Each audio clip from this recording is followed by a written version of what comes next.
بے شک وہ لوگ جنہوں نے کہا کہ اللہ ہمارا رب ہے، سوال یہ پیدا ہوتا ہے کہ کیا ہم ان لوگوں میں شامل ہیں جو ایسا کہتے ہیں؟ کیا ہمارا قول بھی یہی ہے؟ یقیناً ہم سب یہ کہتے ہیں کہ ہاں ہم بھی یہ کہتے ہیں، لیکن کیا واقعی جب ہم کہتے ہیں تو اس کو سمجھتے بھی ہیں؟ یہ کہنا کہ ربنا اللہ اللہ تعالیٰ کے ساتھ گہرے تعلق کا اظہار ہے، یہ صرف چند الفاظ کی تکرار نہیں، یہ کوئی معمولی قول نہیں۔ جو شخص یہ کہتا ہے کہ ربنا اللہ اللہ ہمارا رب ہے، پھر اس کے سارے معاملات رب کی مرضی کے مطابق ہوتے ہیں، پھر اس کا اپنے رب کے ساتھ شدید گہرا تعلق ہوتا ہے، وہ اپنی خوشی میں، اپنے غم میں، اپنے دکھ میں، اپنی پریشانی میں رب ہی کی طرف لوٹتا ہے، کیونکہ ربنا اللہ ہے۔ اور رب کا معنی آپ سب جانتے ہیں کہ کیا ہوتا ہے؟ جو پرورش کرتا ہے، جو ذرے سے کمال تک پہنچاتا ہے، جو سب کچھ کر سکتا ہے۔ تو اللہ کو رب کہنا کوئی معمولی جملہ نہیں ہے، اور پھر صرف کہنا نہیں، اس کو ماننا بھی۔ ذرا سوچیے اپنی روزمرہ زندگی کے حالات کو، ذرا ڈالیے نظر ایک اپنی مشکلات پر، اپنی الجھنوں پر، اپنی پریشانیوں پر، کس کس موقع پر، کس کس مشکل کے حل کے لیے واقعی اپنے رب کو رب مانا اور رب ہی سے مدد لی اور اسی کی طرف رجوع کیا، اور اس یقین کے ساتھ کہ وہ سب کچھ کر سکتا ہے۔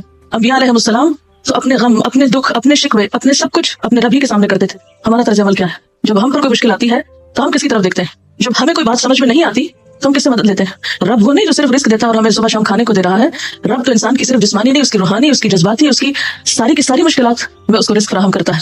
یعنی رب صرف کھانے پینے کا رازق نہیں ہے، رب تو انسان کو انتہائی دکھ، تکلیف اور پریشانی کے موقع پر وہ روحانی رضا دیتا ہے جو مانگنے والوں کو ملتی ہے، جو تعلق رکھنے والوں کو ملتی ہے۔ اور واقعی جو یہ کہتے ہیں کہ اللہ ہمارا رب ہے، تم مستقام ہو، انہیں استقامت نصیب ہوتی ہے۔ جب یہ استقامت نصیب ہوتی ہے تو اگلا انعام ملتا ہے، تتنزل علیہم الملائکہ، پھر ان کے دوست فرشتے بنتے ہیں۔ وہ ساری دنیا میں تنہا ہو کے تنہا نہیں ہوتے، وہ کسی بھی مشکل وقت میں نہیں گھبراتے۔ یہ صرف زبانی لپ سروس کرنے والوں کے اوپر نہیں اترتے کہ جو محض منہ سے بول دیں کہ ربنا اللہ اور اس کے بعد استقامت نام کی چیز نہ ان میں، اور پھر وہ توقع رکھ بیٹھے کہ ہمارے لیے فرشتے ہوتے ہیں، ہمیں فرشتوں کی تائید اور فرشتوں کی مدد حاصل ہو۔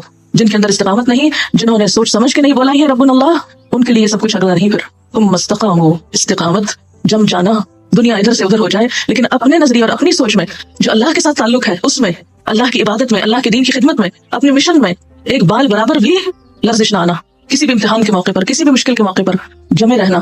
ایسے لوگوں کو پھر تتنزل علیہم الملائکہ، ان کے پاس فرشتے واقعی آتے ہیں، پھر واقعی ان کی یہ کیفیت ہوتی ہے کہ اللہ تخافوا ولا تحزنوا۔ کس بات کا خوف، کس بات کا غم؟ وہ ہے حقیقی معنوں میں خوف اور غم سے اوپر اٹھنے والے۔ کوئی بڑے سے بڑا حادثہ، بڑے سے بڑا نقصان، بڑی سے بڑی پریشانی ان کے اندر نہ کوئی خوف پیدا کرتی ہے اور نہ پریشانی، ان کے اندر نہ کوئی خوف پیدا کرتی ہے اور نہ غم، کیونکہ جو ہی کوئی خوف کی لہر آتی ہے فوراً اپنے رب کی طرف رجوع کرتے ہیں، کوئی غم کی بات سنائی دیتی ہے فوراً اپنے رب کی طرف رجوع کرتے ہیں، ان کو وہاں سے ایسی روحانی غذا ملتی ہے کہ پھر کسی اور چیز کی ضرورت بھی نہیں رہتی۔ وَأَبْشِرُوا بِالْجَنَّةِ الَّتِي كُنتُمْ تُوعَدُونَ، اور ہر حال میں استقامت اختیار کرنے والوں کے لیے یہ پھر کیا ہے؟ جنت کی خوشخبری ہے کہ دنیا میں جو بھی تکلیف آئے گی، اگر کانٹا بھی چبھے گا، کوئی بھی ناگوار صورت پیش آئے گی، کوئی بھی خواہش کے خلاف، کوئی بھی مرضی کے خلاف، تو کیا ہوگا؟ سب سے آخرت میں محفوظ ہے۔ جب رب نے ساری راحتیں وہاں رکھ دی اور بتا دیا کہ رستہ بڑا مشکل ہے، کٹھن ہے، تکلیف دہ ہے، حفت الجنت بالمکارہ، جنت تو گھیر ہی ناپسندیدہ چیزوں سے دی گئی ہے۔ یہ ہو نہیں سکتا کہ کوئی جنت کے رستے کا مسافر ہو اور اس کے رستے میں پھر ناپسندیدہ چیزیں نہ آئیں، اس کی مرضی کے خلاف چیزیں نہ آئیں، اس کی پسند کے خلاف باتیں نہ ہوں۔ لازم ہے یہی رستہ، جنت کا رستہ، اس کے بعد کچھ نہیں، کوئی دوسرا رستہ ہے نہیں جنت میں جانے کا۔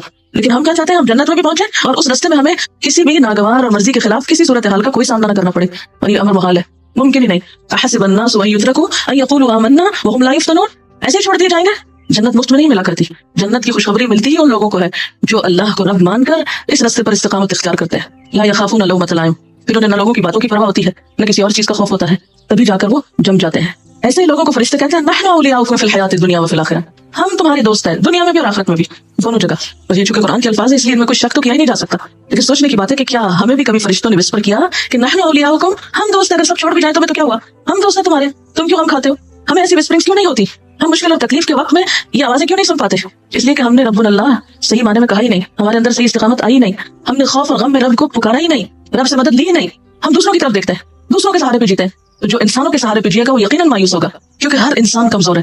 تو نحن اولیاؤکم فی الحیات الدنیا وفی الآخرہ، اور آخرت میں بھی فرشتوں کا ساتھ انہی کو نصیب ہوگا جنہیں دنیا میں ہوتا ہے۔ اصل میں آخرت ہے کیا چیز؟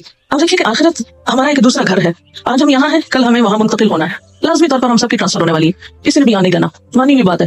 اور ٹرانسفر کا ایک مخصوص طریقہ ہے کہ ہمارا جسم ختم ہو جاتا ہے لیکن ہماری روح اور ہمارے احساسات اور ہمارے جذبات وہ نہیں مرتے، وہ جیسے دنیا میں ہوتے ہیں ویسے مرنے کے بعد ہوتے ہیں، اور ویسے قیامت کے دن اٹھیں گے ہمارے ساتھ۔ اگر ہم یہاں نفس مطمئنہ ہے، قلب مطمئن ہے، یہاں استقامت ہے، نفس اور غم سے اٹھے ہوئے اوپر، اور یہاں ہمیں اللہ تعالیٰ کی مدد پر بھروسہ ہے اور اللہ کی تائید اور فرشتوں کی دوستی پر، تو یہ سارا سیناریو وہاں بھی ایسا ہی ہوگا جیسے حدیث میں ہے، جیسے مرو گے ویسے ہی اٹھائے جاؤ گے۔ جو لبیک پکارتا ہوا مرے گا وہ لبیک پکارتا ہوا اٹھے گا۔ جس مجلس میں، جس محفل میں، جن باتوں میں، جن دوستوں میں، توفینا مع الابرار، جن لوگوں میں، جن سوچوں میں، جن احساسات میں، جن محبتوں میں، جن چیزوں میں مرو گے، عین ہی انہی کے ساتھ اٹھو گے، انہی مریں گے۔ اگر مرتے وقت اللہ کی محبت نصیب ہے، اطمینان قلب نصیب ہے، تو پھر قبر میں بھی اطمینان نصیب ہوگا، وہاں بھی کوئی خوف نہیں ہوگا، کوئی غم نہیں ہوگا، وہ فرشتے دوست ہیں، وہ آ جائیں گے، قیامت کے دن اٹھیں گے تو وہاں بھی یہی ہوگا، کوئی گھبراہٹ نہیں، کوئی فکر نہیں، کوئی پریشانی نہیں، فوراً آپ پہنچیں گے دوست، فوراً اپنی تحویل میں لے لیں گے،